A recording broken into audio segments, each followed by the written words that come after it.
All right, guys, major news out of the MCU a couple days ago. So we finally got a bulk of the cast of Avengers Doomsday. Let's talk about it. Now, the first thing I want to say is all of the people who, for the last 5 years, and now almost 6 years since Endgame, have said that the MCU should have stopped, that it peaked, blah, blah, blah, blah, blah.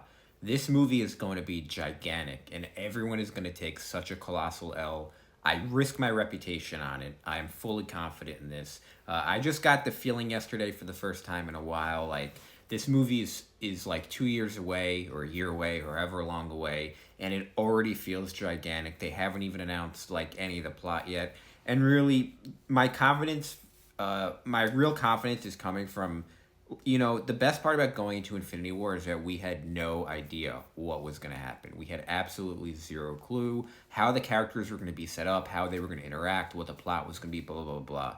And I'd argue we have even less of an idea of what's going to happen in this movie. We have absolutely zero clue what they're going to do. So I thought this was really genius just to give us a little bit of stuff to talk about. But I just think this movie is going to be gigantic. Getting into the characters themselves that they announced, a bunch of people who I expected, obviously, like Chris Hemsworth and Paul Rudd.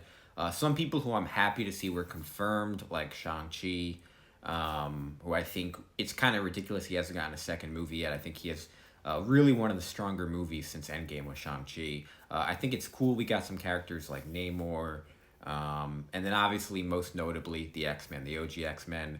Patrick Stewart, we got Ian McKellen back as Magneto, we got all of the Thunderbolts, M'Baku, Shuri as Black Panther, even Sentry from the Thunderbolts, the Fantastic Four, of course, and Loki. So we got a bunch of people here, and I'm honestly, like, strangely more excited, although, like, it's a very, very different kind of cast. I think there's a bunch of characters we still don't know. Spider-Man will be, not in this movie, it looks like, but I'm really, really curious to see, how they interact and whatnot. If I had to guess, just on my gut feeling, I think the OG X-Men are going to get killed in this movie. Now, hopefully not killed in the same way, like, they were wiped out in a couple of seconds in Multiverse of Madness, the other, or I should say, not the X-Men characters, but the Illuminati. But I think they'll come back, they'll have some really cool scenes, but they definitely won't make it through the movie.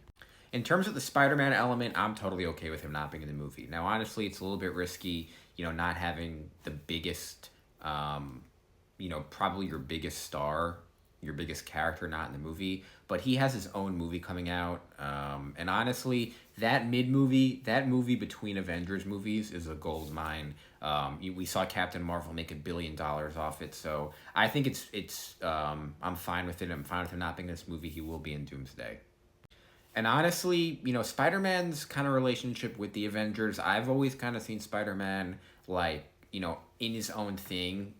He has so many good characters, so many good villains that he doesn't really need to be in these movies as much. And so I'm totally okay with it and, totally just good with him at a ground level.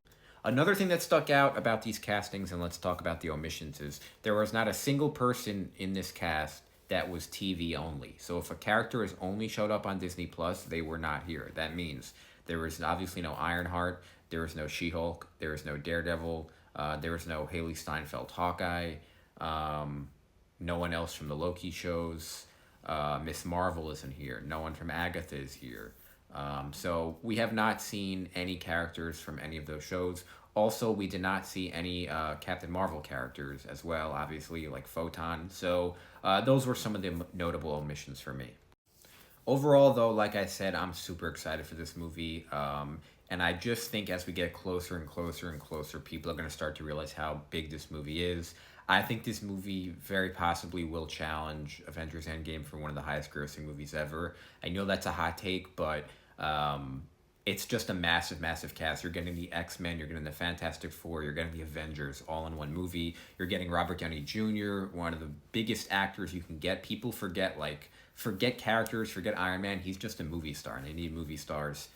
And I think this is huge. The fact that it's part one, and we know it's going to Secret Wars, we know it's going to Spider-Man. I think this movie is just going to be absolutely gigantic. Forget guaranteeing $1 billion. I'm guaranteeing $2 billion for this movie, easy. I think top 5 highest grossing movie ever. But again, even more than that, I think this movie is going to be very, very good. I'm very confident in the Russo brothers. It's not just that they made 2 Avengers movies. People forget they also made Winter Soldier. They also made Civil War. That's 4 for 4. That's not just a coincidence. That is a strong resume. That's four extremely strong movies. And if they can do Endgame, they can definitely do this movie. So let me know what you guys think in the comments. Thanks for watching, and as always, I'll see you on the next one.